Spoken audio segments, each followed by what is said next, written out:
पिछले अध्याय में या पिछले टॉपिक में हमने देखा था कि बीजगणितीय व्यंजकों का सिंप्लीफिकेशन कैसे किया जाता है। बीजगणितीय फार्मूलों पे आधारित अगर क्वेश्चन दिए जाएं तो उनको हम सिंप्लीफिकेशन में कैसे सोल्व कर सकते हैं और उसके लिए हमें क्या ध्यान में रहना चाहिए। बीजगणितीय फार्मूले हमारे ध्यान में रहना चाहिए और उनको देखते ही हमें ये लगना चाहिए कि इसमें कौन सा फार्मूला हम अप्लाई करें जिससे ये क्वेश्चन जल्दी से सोल्व हो जाए। अब संख्यात्मक जो सिंप्लीफिकेशन है उसमें हम इन क्वेश्चनों को सरल करने के लिए यहाँ भी एक नियम का पालन करते हैं और वो नियम है वी बोर्डमास।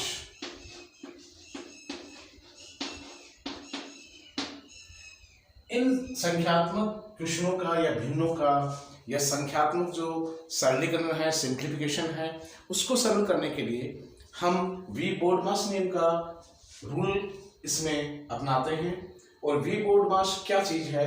वी का मतलब है, वी को बोलते हैं अपन हिंदी में रेखा बंधनी,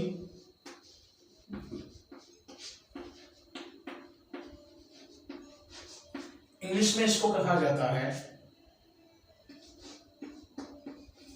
वायनकुलम। यानी सब एट फर्स्ट हम किसको सोल्व करेंगे? वायनकुलम वाले पार्ट को। अगर क्वेश्चन में वायनकुलम दिया है तो वायनकुलम वाले पार्ट को हम सबसे पहले सोल्व करेंगे, फिर हम सोल्व करेंगे। बी का मतलब होता है ब्रैकेट, और ब्रैकेट को हम हिंदी में कहते हैं कोष्टक। अब ये कोष्टक भी तीन प्रकार के होते हैं। B1 ब्रैकेट जो है वो भी तीन प्रकार के होते हैं। जो छोटा कोष्टक,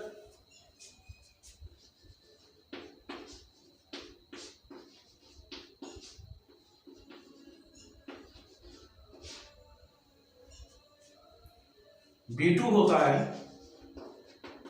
छोटा कोष्टक का ये साइज होती है छोटा कोष्टक।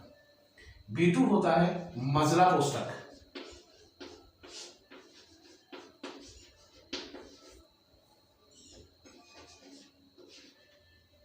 जिसको बोलते हैं कर्ली ब्रैकेट। ये कर्ली ब्रैकेट।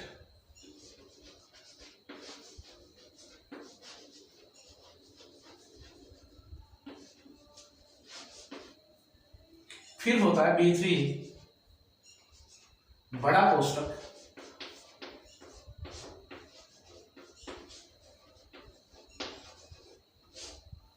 इस प्रकार की आकृति में बना कोष्टक बड़ा कोष्टक कहलाता है, जिसको हम बोलते हैं स्क्वायर ब्रैकेट।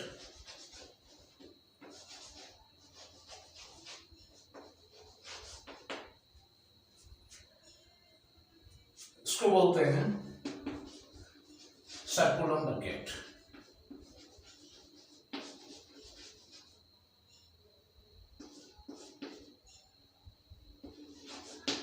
तो सबसे पहले हमें छोटे जब कोष्टक आ जाए तो सबसे पहले हमें छोटे कोष्टक को, फिर मझले कोष्टक को और फिर बड़े कोष्टक को सरल करना है। यानी सर्कुलम ब्रैकेट, कर्ली ब्रैकेट और स्क्वायर ब्रैकेट को हमें सोल्व करना है। फर्स्ट में छोटा, फिर कर्ली, फिर स्क्वायर। ठीक है। इसके बाद में ब्रैकेट जैसे हो गया, वायनकुलम हो गया, उसके बाद में हमें किसे सोल्व करना है? ऑफ। ऑफ का मतलब का, की। जो भी यहाँ का और की से संबंध बताया जाएगा उस संबंध को हम सोल्व करेंगे। उसके बाद में डी। डी का मतलब डिवीजन को, भाग को सॉल्व करेंगे।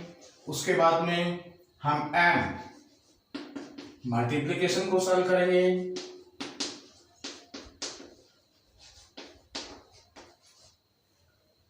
एम के बाद में हमें एडिशन, ऐड की जो ऑपरेशन है, योग की जो संक्रिया है उसको सॉल्व करेंगे और सबसे बाद में हम करेंगे सब्सट्रैक्शन। इस रूल पर चलते हुए हम इन न्यूमेरिकल टाइप जो क्वेश्चन है, संख्यात्मक टाइप जो क्वेश्चन है, उनको हम सोल्व करेंगे। और उसको सोल्व करने के लिए वी बोर्डमास का नियम हमें ध्यान में रखना है। वी बोर्डमास का मतलब, वी का मतलब वायुकूलम, रेखा बंधनी। सबसे पहले इस वाले पार्ट को करेंगे, फिर ब्रैकेट में हमें देखना है सबसे पहले सर्कुलम छोटे ब्रैकेट को, फिर कर्ली ब्रैकेट को, फिर स्क्वायर ब्रैकेट को, फिर ऑफ का की, फिर डिवीजन, मल्टीप्लिकेशन, एडिशन और सब्सट्रैक्शन। अब संक्रिया, चारों संक्रियाओं में सबसे पहले कौन सी संक्रिया सोल्व की जाती है? भाग की। सबसे पहले हम भाग को, फिर गुणा को, फिर योग को और फिर व्याकरण को सॉल्व करेंगे। इसी तरह से रेखा बंधनी के बाद में हम ब्रैकेट लेंगे और ब्रैकेट में सबसे पहले छोटे को, फिर मझले कोष्ठक को, फिर बड़े कोष्ठक को, सर्कुलम को, कर्ली को और स्क्वायर ब्रैकेट को हम सोल्व करेंगे। अब सोल्व करने के लिए ये मेथड है अपने पास वी बोर्डमास, ठीक है। इस मेथड का हमें ध्यान रखना है और इस मेथड के अकॉर्डिंग हमें चलते हुए इन क्वेश्चनों को सोल्व करना है। उसके बाद में इनको याद रखने का एक तरीका और भी है, जिसे हम एक पहेली के रूप में याद रख सकते हैं या हम एक पद्य भाग के रूप में उसे याद रख सकते हैं। एक जो पद्य भाग की विधि उसके हिसाब से भी बार कोष्ठक,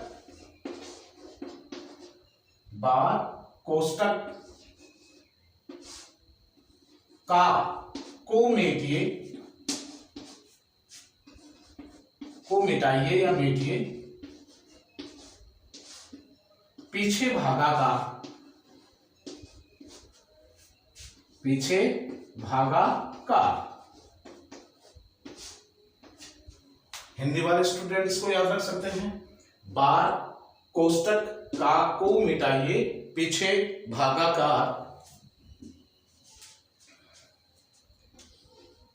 गुणन जोड़ घटाइए, गुणन जोड़ घटाइए, यही भिन्न व्यवहार।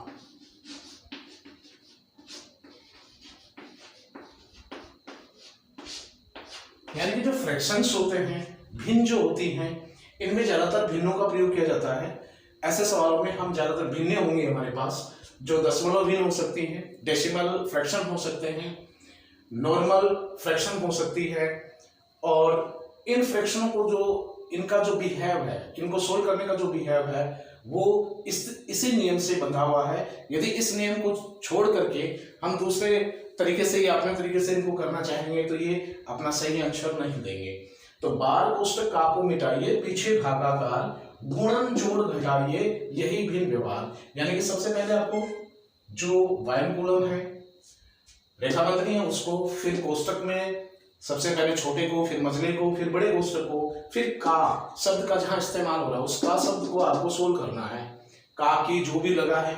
और उसके बाद में आप भाग से, फिर भाग जो संक्रियाएं हैं उनमें भाग, गुणन, जोड़ और लास्ट में सब्सट्रैक्शन को आपको सोल्व करना है। और इस मेथड से आप सोल्व करेंगे तो इन क्वेश्चनों का सही आंसर आएगा। और ज्यादातर इन क्वेश्चनों का सही आंसर बड़े बड़े स्टूडेंट जो काफी समय से तैयारी कर रहे हैं, जो कम्पिटिटर होते हैं, वो भी मिस कर जाते हैं और बाद में उनको पता चलता है कि उन्होंने गलती क्या की है। तो यहाँ स्टेप्स में गलती नहीं करनी है, स्टेप्स को फॉलो करना है और सही तरीके से करना है, सही रूल से करना है। इसके आधार पे मैं कुछ क्वेश्चन ले रहा हूँ जिनको हम सोल्व करेंगे। और क्वेश्चनों का करने का जो हमारा कदम है वो इस नियम पर आधारित होगा, वी बोर्डमास पे आधारित होगा, या जिसको हम कह सकते हैं कि भिन्न व्यवहार जो है, उस भिन्न व्यवहार में किस तरह से उनको सोल्व करना है भिन्नों को, उस व्यवहार पे डिपेंड करेगा। तो यहां हम क्वेश्चन लेके चल रहे हैं कि 48 भाग 12 गुणा बड़ा कोष्ठक दिया है, स्क्वायर ब्रैकेट है, 9/4 का 4/3 भाग 3/4 का 2/3 क्या होगा, इसका आंसर निकालें। तो यहां सबसे पहले हम आंसर कर रहे हैं एनालिसिस के तरीके से, नहीं तो यहाँ एनालिसिस करने की जरूरत नहीं है। यहाँ से इसको सीधा सोल्व करो, यहाँ इसको सोल्व कर सकते हो और यहाँ जो संख्या आ रही है उसको इससे मल्टीप्लाई करवा सकते हो। तो यहाँ हम इसको सोल्व कर रहे हैं। फर्स्ट में पहले स्टेप को ऐसे कैसे लिखना है आपको, इनटू ये जो बड़ा कोष्टक है, स्क्वायर ब्रैकेट जो है इसमें सोल्व करना। देखो का शब्द लगा है, यानी कि इंग्लिश में यहाँ ऑफ लगेगा। 9/4 ऑफ 4/3 डिवाइडेशन 3/4 ऑफ 2/3। ठीक है, तो यहाँ आपको ऑफ, ये का मतलब है ऑफ, तो यहाँ आप ऑफ को मल्टीप्लिकेशन में चेंज कर देना है और सबसे पहले इसको सोल्व करना है। ऑफ शब्द आ गया, का शब्द आ गया, तो वहां आपको गुणा का चिन्ह देना है सिर्फ। भाग, अब ये पहले सरल होंगे। यहां हिसाब से गुणा और भाग में पहले क्या सोल्व होना चाहिए था, भाग सोल्व होना चाहिए था। डिवाइडेशन को हमें सबसे पहले सोल्व करना चाहिए था, क्योंकि यहाँ का अर्थ क्या हो गया, मल्टीप्लिकेशन। लेकिन यहाँ ये जो का मल्टीप्लिकेशन है ये पहले सोल्व होगा, तो यहाँ हमने इसको सोल्व किया। देखो 4 4 3 2 3 1, ठीक है, 1 क्या आ गया इनटू, इस स्क्वायर ब्रैकेट में कौन सी वैल्यू आएगी 3, फर्स्ट स्टेप में 3 डिवाइडेशन 1/2। अब इसको, इस डिवाइडेशन को हम 3 से इसको डिवाइडेशन करें, तो डिवाइडेशन के लिए फ्रैक्शन का एक नियम है। यहां भी आप एक थोड़ा सा फ्रैक्शन कर सकते हैं। अगर डिवाइडेशन नहीं हो पा रहा है यहाँ, तो आप इस डिवाइडेशन को जैसे a/b डिवाइडेशन c/d, तो इसको आप ऐसा भी लिख सकते हो a/b, इसको डिवाइड कर दो और इस भिन्न को इनवर्स कर दो, उल्टी कर दो, d/c, तो ये आपका डिवाइडेशन हो जाएगा। तो यहां आप इसको लिख सकते हैं 3 × 2/1, कितना आ जाएगा 6। यहां आप सेकेंड स्टेप, थर्ड स्टेप 48 डिवाइडेशन 12 × 6, यहां अब इनटू, और यहां पहले से इनटू दिया हुआ था, तो गुणन का भाग, गुणन का चिन्ह दिया हुआ था, तो यहां आप सबसे पहले किसको सोल्व करेंगे, यहां हम सबसे पहले सोल्व करेंगे डिवाइडेशन को, भाग को। यहां भाग संक्रिया सोल्व होगी। अब ऐसा नहीं कि 12 और 6 को गुणा करके फिर 48 में भाग दे दिया जाएगा, तो आंसर आपका कहीं से कहीं चला जाएगा। आपको सबसे पहले क्या करना है, 48 को डिवाइड करना है 12 से, कितना आ जाएगा 4 × 6 = 24 आंसर। तो इस क्वेश्चन का आंसर क्या होगा 24। ये किस रूल से किया अपन ने, वी बोर्डमास से। कौन सा रूल लगा, वी बोर्डमास, और वी बोर्डमास में भी कौन सा, ओ डी मास वाला, क्योंकि ब्रैकेट हमारे पास एक ही है, सिर्फ स्क्वायर ब्रैकेट। हमें ब्रैकेट को करना है, फिर का को करना है, तो यहां इसको का जो शब्द है वो एक ही ब्रैकेट के अंदर है, तो ब्रैकेट में यदि का है तो पहले आप का को सोल्व करेंगे। इस तरह से इस क्वेश्चन का आंसर क्या आ जाएगा 24, और अपना ऑप्शन डी सही हो जाएगा।